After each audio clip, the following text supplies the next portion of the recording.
Paris, les années 1840. Une ville de contraste. Des lumières étincelantes illuminent les grands boulevards. Mais sous cette façade éblouissante, l'obscurité prospère. Dans les ruelles labyrinthiques, les ombres dansent. La pauvreté et le désespoir étreignent les âmes oubliées. Le crime règne. Des secrets chuchotent au vent. C'est le monde des mystères de Paris, d'Eugène Sue. Une descente dans les bas-fonds parisiens.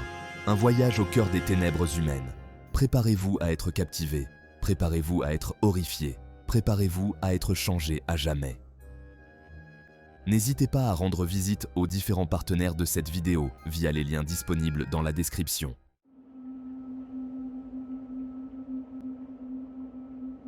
Un nom résonne dans les ruelles. Rodolphe, un prince déguisé. Sa mission, dénoncer l'injustice, se battre pour les oubliés, apporter la lumière dans les recoins les plus sombres de Paris. Le voyage de Rodolphe le mènera à la Goualeuse. Une jeune femme piégée dans une vie qu'elle n'a pas choisie. Leurs destins s'entrelaceront, altérant à jamais le cours de leur vie. Mais le danger guette à chaque coin de rue. Rodolphe et la Goualeuse survivront-ils aux horreurs qui les attendent ?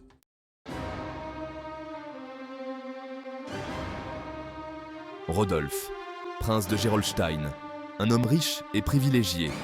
Pourtant, il choisit de marcher parmi les oubliés, de voir la ville à travers les yeux. Il endosse un dissimuler son identité pour se déplacer inaudible. Il fantôme, un mur de nuit. Le peuple l'appelle l'ombre de la justice. Il est leur protecteur, leur vengeur, leur seul espoir dans le désespoir.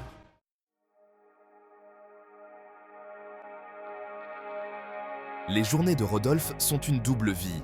Le jour, il navigue dans les cages dorées de la société parisienne. Il fréquente les bals somptueux, se mêle à l'élite. Mais son cœur n'y est pas. Son esprit est tenté par les injustices dont il a été témoin. Le sort des innocents pèse lourdement sur son âme. À la tombée de la nuit, il se débarrasse de sa peau dorée. Il embrasse les ombres. Il devient le justicier. Il est un ange gardien dans les heures les plus sombres.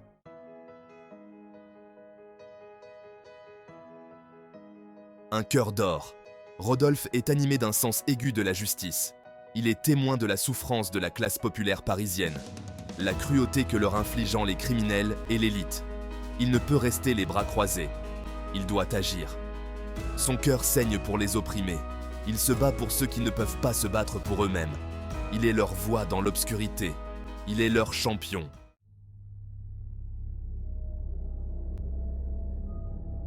La nuit était épaisse d'ombre. L'odeur du désespoir s'accrochait aux pavés humides. Rodolphe, drapé dans l'obscurité, se déplaçait dans les ruelles labyrinthiques. Ses sens étaient en alerte, à l'écoute du rythme des bas-fonds. Il chassait un monstre, le criminel notoire, le maître d'école, un prédateur qui s'attaquait aux faibles et aux innocents. Sa dernière victime, une jeune femme, à peine plus qu'une enfant, connue uniquement sous le nom de la Goualeuse. C'était une fleur fragile, luttant pour survivre dans le caniveau.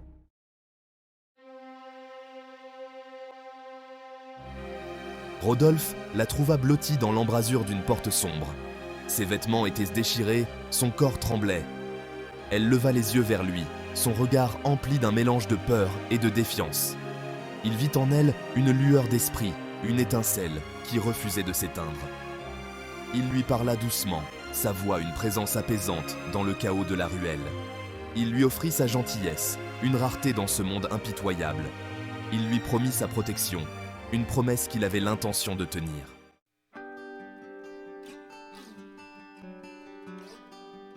Alors que Rodolphe guidait la Goualeuse à travers le labyrinthe des ruelles, il sentit un lien se créer entre eux. Elle se méfiait, hésitait à lui faire confiance, et il le comprenait. Il voyait la douleur dans ses yeux, les cicatrices d'une vie marquée par la souffrance. Mais il voyait aussi sa force, sa résilience face à l'adversité. C'était une force qui reflétait la sienne, une détermination commune à lutter pour la justice.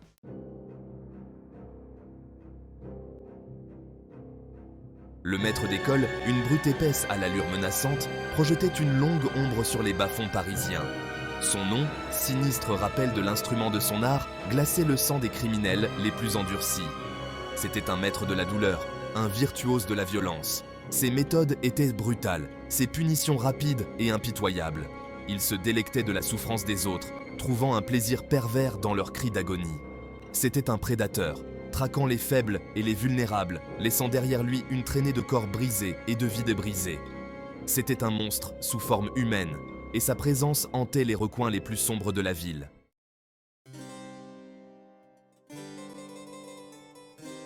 La quête de justice de Rodolphe le conduisit plus profondément dans le labyrinthe parisien, où chaque coin de rue semblait cacher un secret, chaque ombre une histoire non racontée. Il découvrit rapidement que le mal portait de nombreux masques, se dissimulant derrière des sourires et des regards trompeurs. Il ne se limitait pas à l'obscurité des ruelles, mais s'étendait dans les recoins les plus inattendus de la ville. Il pourrissait au sein même des salons cossus de la bourgeoisie, où les rires et les conversations masquaient une réalité bien plus sombre. Derrière leurs façades polies et leurs manières élégantes, la décadence s'était installée, se nourrissant de l'illusion de perfection. L'avidité et la corruption étaient le moteur de leur existence, chaque transaction et chaque sourire cachant une intention égoïste. Ils se nourrissaient de la misère des pauvres, exploitant leur désespoir pour accroître leur propre richesse. Leur richesse bâtie sur le dos des opprimés, chaque pièce d'or teintée de la sueur et des larmes des travailleurs. Rodolphe les observait, son cœur devenant de plus en plus lourd à chaque instant qui passait, chaque injustice renforçant sa détermination. Ils étaient aveugles à la souffrance qu'ils infligeaient, préférant détourner le regard plutôt que de confronter la réalité. Sourds aux cris des innocents, ils continuaient leur danse macabre, insensibles aux conséquences de leurs actions.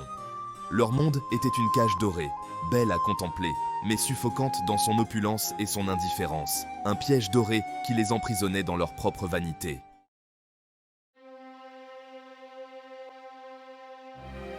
Jacques Ferrand, le notaire, incarnait l'hypocrisie de cette classe.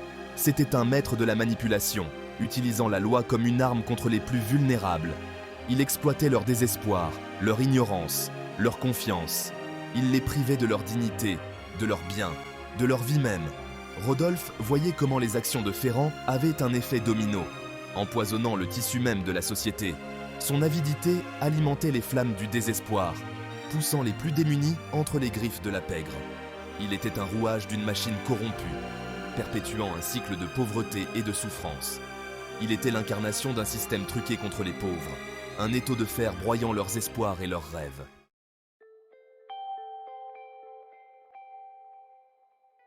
Troisième partie, une graine de rébellion. Mais Rodolphe refusait d'être un observateur passif. Il s'était juré de démanteler ce système corrompu, d'exposer la vérité au grand jour. Il utiliserait sa richesse, son influence, sa connaissance des deux mondes pour lutter pour la justice. Il serait le champion des opprimés, la voix des sans-voix. Il démolirait les murs de l'indifférence, brique par brique, jusqu'à ce que les cris des souffrants ne puissent plus être ignorés. Il savait que le chemin serait semé d'embûches. La bourgeoisie protégerait les siens, son pouvoir étant profondément enraciné. Mais une graine de rébellion avait été semée, et Rodolphe la nourrirait, même si cela signifiait sacrifier tout ce qui lui était cher.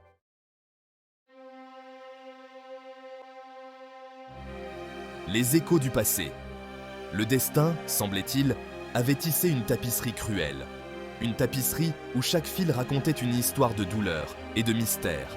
La quête de justice de Rodolphe avait mis au jour une vérité plus choquante, plus personnelle qu'il n'aurait pu l'imaginer. Chaque document qu'il découvrait, chaque page qu'il tournait, révélait des secrets enfouis depuis longtemps. La goualeuse, la jeune femme qu'il avait juré de protéger, était sa propre chair et son propre sang. Cette découverte bouleversante changeait tout, redéfinissant son passé et son avenir. La révélation le frappa comme un coup de poing, son passé s'écrasant sur son présent avec une force dévastatrice. Les souvenirs qu'il avait tenté d'oublier revenaient avec une intensité insupportable. Il se souvint du jour où sa femme bien-aimée avait disparu, un jour marqué par la douleur et la confusion. Leur petite fille arrachée à ses bras. Ce moment tragique avait laissé une cicatrice indélébile dans son cœur. Le souvenir, longtemps enfoui, refaisait surface, un torrent de chagrin et de culpabilité. Chaque image, chaque sensation revenait avec une clarté douloureuse. Il n'avait pas réussi à les protéger toutes les deux, et cette réalité le hantait jour et nuit. Son amour n'avait pas suffi à les préserver des ténèbres. Il se sentait impuissant, écrasé par le poids de ses échecs. Maintenant, des années plus tard, le destin lui offrait une chance de rédemption, une chance de réparer les erreurs du passé et de retrouver un semblant de paix intérieure.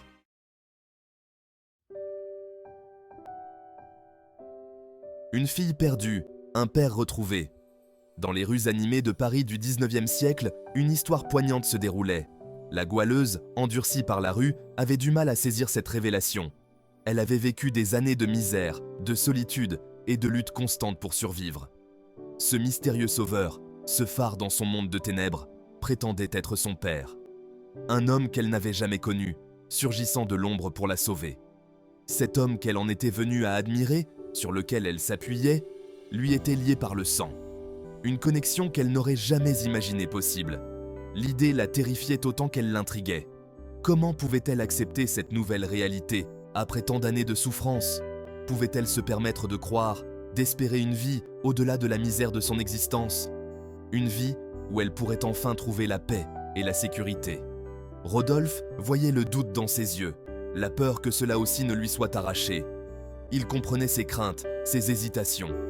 Il jura de gagner sa confiance, de lui prouver son amour, de rattraper les années perdues. Il voulait lui montrer qu'elle n'était plus seule. Il lui montrerait le sens de la famille, de l'appartenance, d'un amour qui transcendait les ténèbres qu'ils avaient tous deux endurées. Ensemble, ils pourraient reconstruire ce qui avait été brisé et trouver une nouvelle lumière dans leur vie.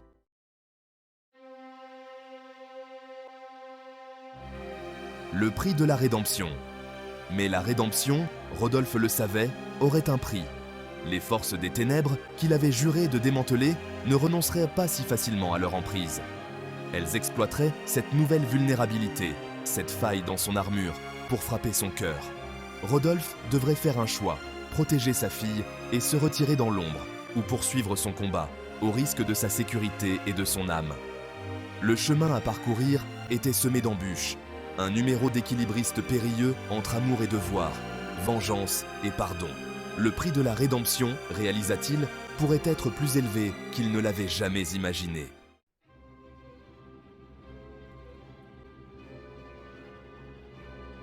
Les mystères de Paris. Une histoire de ténèbres et de lumière, de désespoir et d'espoir. Eugène Sue lève le voile sur le Paris du 19e siècle. Il révèle les contrastes saisissants, l'opulence et la pauvreté, l'innocence et la corruption. Le parcours de Rodolphe témoigne du pouvoir d'un seul homme. Un homme, animé par la compassion et la soif de justice, peut faire la différence. Il s'infiltre dans les recoins les plus sombres. Il affronte les méchants. Il offre une lueur d'espoir aux oubliés. Ses actes allument une étincelle qui menace de réduire en cendres les structures de l'injustice.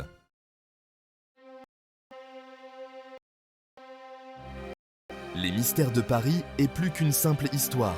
C'est le reflet de notre propre monde. Un monde où les inégalités sociales persistent, où la bataille entre le bien et le mal fait rage. C'est un appel à l'action, un rappel que nous avons tous un rôle à jouer dans la lutte pour la justice. Eugène Sue nous invite à ouvrir les yeux, à voir les injustices qui nous entourent, à remettre en question l'ordre établi, à lutter pour un monde plus juste, plonger dans les mystères de Paris, démasquez les mystères par vous-même, découvrez le pouvoir intemporel de ce chef-d'œuvre. Alors que les échos des mystères de Paris s'estompent, il ne nous reste pas qu'une simple histoire. C'est un miroir, reflétant les ombres et les lueurs de notre propre société. Le récit de l'inégalité, de la lutte incessante entre le bien et le mal, ne se limite pas aux pages du chef-d'œuvre d'Eugène Sue. Il perdure dans notre monde d'aujourd'hui. Ce récit est un appel urgent à l'action. Il nous invite à ouvrir les yeux sur les injustices qui nous entourent, à remettre en question le statu quo et à nous battre pour un monde plus juste, plus équitable. L'œuvre d'Eugène Sue prend le temps, nous exhorte à jouer notre rôle de bataille permanente. Mystère de Paris, une histoire, un héritage, l'intemporel du pouvoir de la littérature à un changement. Dans Les mystères de Paris, dévoilez vous-même les mystères. Découvrez la puissance durable de ce chef-d'œuvre et laissez-la résonner en vous. Merci d'avoir regardé. Si vous avez apprécié ce voyage à travers les ombres et les lumières de Paris, n'oubliez pas d'aimer, de vous abonner et de partager. Votre soutien nous aide à donner vie à davantage d'histoires. Cliquez sur les boutons à l'écran pour rejoindre notre communauté et partager cette histoire avec d'autres. Aimez, s'abonner, partager.